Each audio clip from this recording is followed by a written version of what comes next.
እናታችን ድንግል ማርያም በዮሐንስ ቤት እንዲህ ስታለቅስ ሳለ ዮሐንስ እያለቀሰ መጣ። እርሷም እያለቀሰች አገኛት። በድንግልና ጸንሳ በድንግልና ለወለደችው ለተወዳጇ ልጇ ድንግል ማርያም ለምን አታለቅስም? ጴጥሮስ ሆይ የመንግሥተ ሰማያት መክፈቻ የሰጠህን ልጄን በካድከው ጊዜ ያራራህም፣ በሊቀ ካህናቱም ግቢ አልታገስክም። በእርሱም ፈንታም ለዓለም ሁሉ የታመነ ጠባቂ አድርጎ ሾመህ። ጴጥሮስ ሆይ ስለ ጌታ አንድ ጊዜ እንኳን ጥቂት መከራን አልተቀበልክም። ከቶ መቃብራቸውን ላላየች ልጆቿ ራሔል የምታለቅስ ከሆነ በአንድ ልጇ መቃብር ደጃፍ ላይ ድንግል ማርያም ለምን አታለቅስ?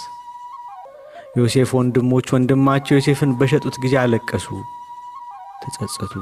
የእስራኤል ልጆች ግን ጌታቸውን በሸጡት ጊዜ አላለቀሱም። ነገራዬ ወግድ ከኋላዬ እንቅፋት ሆነህብኛልና ሰው ሰውኛውን እንጂ እግዚአብሔርን አታስብም አለው። አሁንም እመቤቴ እናቴ ሆይ ስለ አባቴ ጴጥሮስ መካድ አታልቅሺ፣ ለኃጢአተኞች ሁሉ ለንስሐ ምሳሌ ነውና።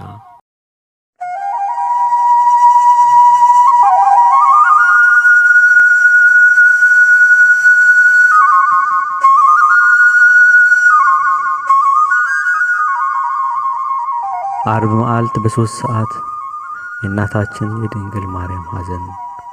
አንድ አምላክ በሆነ በአብ በወልድ በመንፈስ ቅዱስም በእግዚአብሔር ፍቅር አንድነት የንጽሕት ድንግል ማርያም ልመናዋ ክብሯም ከእኛ ጋር ለዘላለሙ በእውነት ይደርብንና ስለ ልጇ መሰቀልና ወደ መቃብር መውረድ በከበረች በትንሣኤው ቀን በተነሳ ጊዜ ሄዳ ሥጋውን ባለማግኘቷ ስላለቀሰችው ለቅሶና ስለ ክብሯ የብህንሳው ሀገር ኤጲስቆጶስ አባ ሕርያቆስ የደረሰው ድርሳኔ ነው።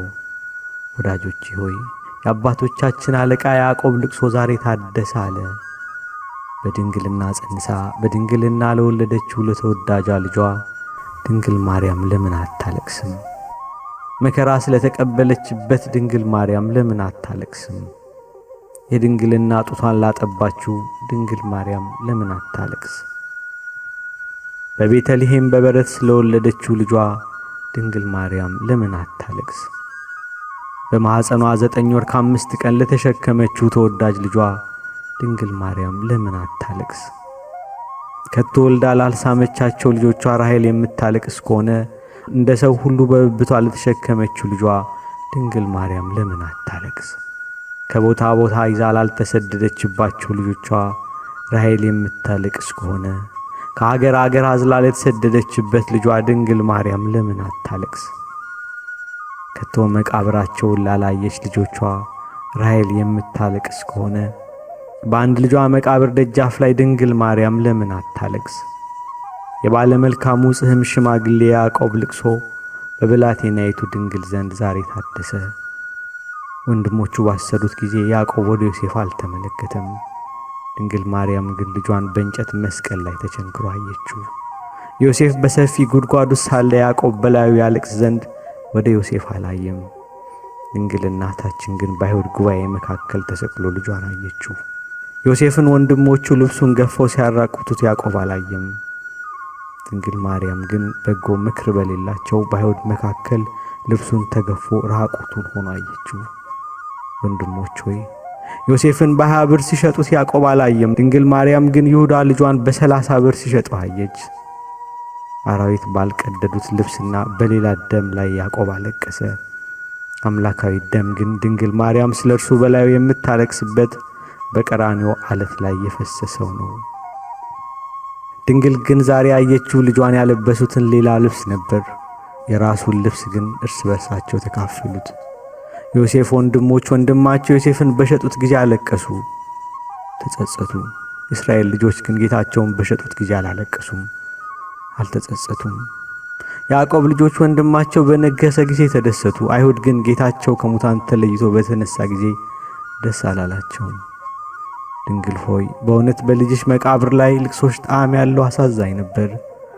ማርያም ሆይ ለምን ተቀምጠሻል? ምንስ ታደርጊያለሽ? ብለው የልጅሽን መሰቀሉን በነገሩሽ ጊዜ በመላእክት መካከል ቃልሽ አማረ ነበር። እነሆ ልጅሽን በመኮንኑ ፊት አቁመውታል። የአይሁድ ሊቀ ካህናትም ያሰቃዩታል፣ ያቃልሉታል። ድንግል ማርያም ሆይ ምን ታደርጊያለሽ? እነሆ ልጅሽን በፍርድ አደባባይ መካከል ልብሱን ገፈው እያራቆቱት ነው። የኢያቄም ልጅ ማርያም ሆይ ለምን ተቀመጥሽ? ምንስ ታደርጊያለሽ? እነሆ በኢየሩሳሌም ሜዳ የሚሰቀልበትን ግንድ ብቻውን ተሸክሟል፣ አንድስ እንኳን ወደ እርሱ የሚቀርብ የለም። የሐና ርግብ እመቤቴ ሆይ ለምን ተቀመጥሽ? የምትሰሪውስ ምንድነው? እነሆ ልጅሽን ሰቅለውት በቀራንዮ ቦታ ቆሟል። የዳዊት ዘር ሆይ ልጅሽን በመስቀል ላይ ለምን ከፍ ከፍ አደረጉት? እመቤቴ ድንግል ሆይ በዮሐንስ ቤት ዛሬ ልቅሶሽ በእውነት ጣዕም ያለው ነበረ። እንዲህ ስትይ ወዮ ለዚህ መራራ ወሬ ነጋሪ፣ ለኢዮብና እስራኤል ለተባለ ያዕቆብ ካረዷቸው መርዶ የመረረ ነው። ዛሬ ወደ እኔ ለሚመጣ ለዚህ ክፉ ወሬ ወዮ። ልጄ ሆይ አገሩን ባቃጠሉ ጊዜ ለሎጥ ካረዱት መርዶ ያስጨንቃል። በእኔ ላይ ለደረሰው ለዚህ አስጨናቂ ስብከት ወዮ። ልጄ ሆይ ስለ ኃያላን እስራኤል ሞት ካረዷቸው መርዶ ይበልጣል። በዚህ በክፉ ወሬ ወደ እኔ ለመጣው ለዚህ ወሬ ነጋሪ ወዮ። ልጄ ሆይ እነሆ ስታረጋጋኝ 30 ዓመት ይሆናል፣ ልገስጽህም አልተቻለኝም። ዛሬ ወደ እኔ ወሬ እስከመጣ ድረስ ወጥተህ እስከምትገባ አንዲት ሰዓት እንኳን አላመንኩም። ልጄ ሆይ ለሐዘኔ ሁሉ ጥንት ሰሎሜ ናት። እኔ ዳኛውን አየው ዘንድ ከቤቴ አልወጣም፣ በፈራጁም ፊት አልቆምም። ሌባውን ራሱን ሲቆርጡት ሽፍታውን የሚገሉት ዘንድ ሲፈርዱበት አላየሁም። ከቶ ቀራንዮን አላየሁትም። የጎልጎታንም ቦታ አላውቀውም። ሁልጊዜም በሚጣሉበት ቦታ አልቆምኩም። ልጄ ሆይ ክፉ የሆነ ፍርድ አላየሁም። በፍርድ አደባባይም ከቶ ለዘላለም አልቆምኩም። እኔም በዮሐንስ ቤት ነበርኩ። ልጄ ሆይ ልጄ ወዳጄ ሆይ በሊቀ ካህናቱ በሐና ግቢ የተቀበልከው ግፍ ወሬው መራራ ነው። ልጄ ወዳጄ ሆይ ዛሬ ከኔ ላይ ነጻነቴን አስወገድክ። ስለ ልደትህ በናዝሬት መልካም የምስራች ነገሩኝ። ዛሬ ግን በኢየሩሳሌም ይችን ክፉ መርዶ አረዱኝ። በዮሴፍ ቤት መልካም ዜና ደረሰኝ፣ በዮሐንስ ቤት ግን የሞት ዜና መጣልኝ። ልጄ ወዳጄ ሆይ እኔ በልቤ ደስ እያለኝ ተቀምጬ ነበር። በየዕለቱ ፋሲካ ደርሷል፣ በዓሉንና ከብር ዘንድ ወደ ሀገራችን እንመለሳለን እያልኩ ነበር። የዚህ አይነት ፋሲካም ደረሰኝ። ልጄ ወዳጄ ሆይ በእንባና በሐዘን በዓሌ ወደ ለቅሶ ተመለሰ፣ ፋሲካዬም ወደ ልብ ሐዘን።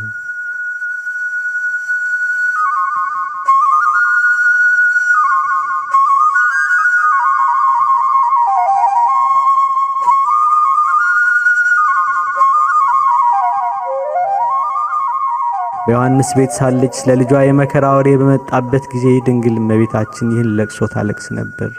ከእርሷ ጋር ይሄዱ ዘንድ ከንጹሐን ሐዋርያት አንዱን ፈለገች፣ አላገኘችም። አይሁድን ከመፍራት የተነሳ ሁሉም ትተውት ሸሽተዋልና። ከእርሷ ጋር ይሄድ ዘንድ ስለ ጴጥሮስ መረመረች። እርሱማ የካህናት አለቆችን ከመፍራቱ የተነሳ ልጅሽን ክዶ አላውቀውም አለ። ሄዶም ተሸሽጓል አሏት። ዳግመኛ ስለ ጌታችን ወንድም ስለ ያዕቆብ መረመረች። ለያዙት ሰዎች በተራራ ላይ ልብሱን ትቶ እንደሸሸ ነገሯት። እንድርያስንም ፈለገችው። እርሱስ ወደ ከተማ አብሮት አልመጣም አሏት። እንደዚሁ ቶማስም ሸሽቶ ሄደ። ስለ በርተለሜዎስም ጠየቀች። እርሱም ከወንድሞቹ አስቀድሞ እንደሸሸ ነገሯት። ስለ ፊልጶስም ጠየቀች። እርሱም የፋናዎቹን ውጋገን መብራቶችን ባየ ጊዜ ፈርቶ እንደሸሸ ነገሯት። ስለ ዮሐንስ ወንድም ስለ ያዕቆብ መረመረች። አንድ ጊዜ እንኳን እንዳልቆመ ነገሯት። ስለ ማቴዎስም መረመረች። እርሱም ግብር ስለሚቀበላቸው አይሁድንና የካህናት አለቆችን እጅግ ስለፈራ እነርሱም ስለሚጠሉት በሌሊት በጨለማ እንደሸሸ ነገሯት። ስለ ሁሉም መረመረች። አብሮ ወደ ቀራንዮ ወደ ጎልጎታ ከሄደው ከዮሐንስ በቀር አንድም አላገኘችም። ድንግልም ከልጇ ደቀ መዛሙርቶች ከዮሐንስ በቀር አንድስ እንኳን ባለማግኘቷ እንደገና ዳግም ወደ ጽኑ ልቅሶና ሐዘን ተመለሰች። እንዲህ እያለችም አለቀሰች። ልጄ ወዳጄ ሆይ ወዮልኝ፣ ወንድሞች ሸሹ፣ ትተውም ተሸሸጉ። አባቴ ጴጥሮስ ሆይ ጌታ እንዳትክድ ሁል ቀን እጠራጠርህ ነበር። ስለ እርሱ ወርቅ ብር አልሰጠህ፣ ለምን ጌታህን ፈጥነህ ካድከው? ስለ እርሱ መርከብ ወይም ቀዛፊ አልሰጠህም፣ መምህርና ጌታህንም ዛሬ ለምን ካድከው? ስለ እርሱ ምንም አልሰጠህም፣ ወንድ ልጁንም ቢሆን ወይም ሴት ልጁን። ጴጥሮስ ሆይ ስለ እርሱ ወንድም ወይም ወዳጅ አልሰጠህም፣ ልጄን ለምን ካድከው? በዚህ ሁሉ ልብህ ለምን ቀላል ሆነ? ጴጥሮስ ሆይ እስከ ፈራህና ፈጥነህ እስከ ካድክ ድረስ ለኔ ነው ትል ዘንድ በድጋሚ ሌላ መስቀል አላየህ፣ እንደ ብረትም የተሳለ አንደበት ሰጥቶህ ነበር። ጴጥሮስ ሆይ አንተስ ያለ እሳትና ያለ እንጥረኛም ፈጽሞ አቀለጥከው። ጴጥሮስ ሆይ ከሰው ሁሉ ለገጽ ግርማ ሰጥተህ ነበር፣ ብርሃናቸው የማይጠፋ ዓይኖችን የሰጠ ሲሆን ስለ ጌታ አንዲት ጥፊ ትቀበል ዘንድ ዛሬ አልታገስክም። ጴጥሮስ ሆይ የመንግሥተ ሰማያት መክፈቻ የሰጠህን ልጄን በካድከው ጊዜ ያራራህም፣ በሊቀ ካህናቱም ግቢ አልታገስክም። በእርሱም ፈንታም ለዓለም ሁሉ የታመነ ጠባቂ አድርጎ ሾመህ።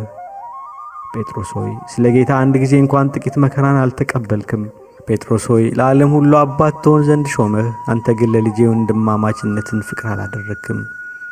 ጴጥሮስ ሆይ አምላካዊ እጁን በራስህ ላይ ጫነ። አንተ ግን ከመካድ በፊት ዛሬ በራስህ ላይ የሾህ አክሊል ይጭኑብህ ዘንድ አልፈቀድክም። ጴጥሮስ ሆይ ልጄ ለአንተ ወዳጅህ እንጂ እንደ ጌታህ እንዳልሆነ አስብ። ልጄ እንደዚህ ትክድ ዘንድ ለአንተ አግባብ አይደለም። ጴጥሮስ ሆይ ከእኛ ጋር ይህን ሁሉ ድካም እንዳገኘው እንደ አባቴ ዮሴፍ ብትሆን ኖሮ ወደ እርሱ ወደ ሄሮድስ ቢጎትቱህ፣ በግብፅ ምድርም ከእኛ ጋር መከራ ተቀባይ ብትሆን እንደ እርሱ መታገስ ባልቻልክ ነበር እንጃ። አባቴ ጻድቁ ዮሴፍ ሆይ በአጥንቶች ላይ የሰማይ ጠል ይውረድ፣ ነፍስም ዕፀ ሕይወትን ትመገብ። ከእኛ ጋር ታግሰ መከራን ስለተቀበልክ እንደ ጴጥሮስ ልጄን አልካድከውምና። ጴጥሮስ ሆይ ፍርድ አደባባይ አልወሰዱህም፣ በባለሥልጣኖች ፊት አላቆሙም። ፈጥነህ ጌታህን ካድከው።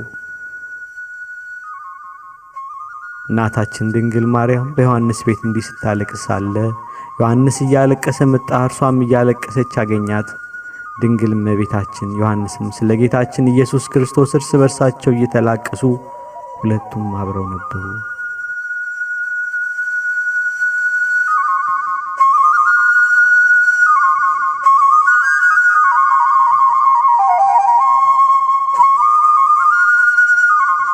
ዮሐንስም ድንግል እናቴ ሆይ ጌታችንን ጴጥሮስ ስለ ካደው አታልቅሽ አላት። አሳልፎ እንደሰጠው እንደ ይሁዳ ነውር የለበትምና። በራት ጊዜ ጴጥሮስ ሆይ 3 ጊዜ ትክደኛለህ ሲለው መምህሬን ሰምቼዋለሁና። ጴጥሮስም እንደዚህ በአንተ ላይ ይደረግ ዘንድ አይገባም፣ ጌታዬ ፈጣሪም እስከ ዘላለሙ ድረስ አልክድህም፣ መሞት ይሻለኛል። እንደዚህም በእኔ ላይ አይሆንም፣ ስለ አንተ ነፍሴን አሳልፌ እሰጣለሁ እንጂ። ከዚህ ቀደምም መምህራችን ጌታ መምህሬ ጴጥሮስን 3 ጊዜ ሲገሥጸው ሰምቻለሁ። ሰይጣን ባላጋራዬ ወግድ ከኋላዬ እንቅፋት ሆነህብኛልና ሰውኛውን እንጂ እግዚአብሔርን አታስብም አለው። አሁንም እመቤቴ እናቴ ሆይ ስለ አባቴ ጴጥሮስ መካድ አታልቅሺ፣ ለኃጢአተኞች ሁሉ ለንስሐ ምሳሌ ነውና። በቃሉ ያመነውን የጌታችንን ቃል አስተባብሎ ነበርና። በሐዘኗ የሚገኝ በረከት ከዓይኗ የፈሰሰም በውሃ ጸጋ ለዘላለሙ ከኛ ጋር ይኑር አሜን።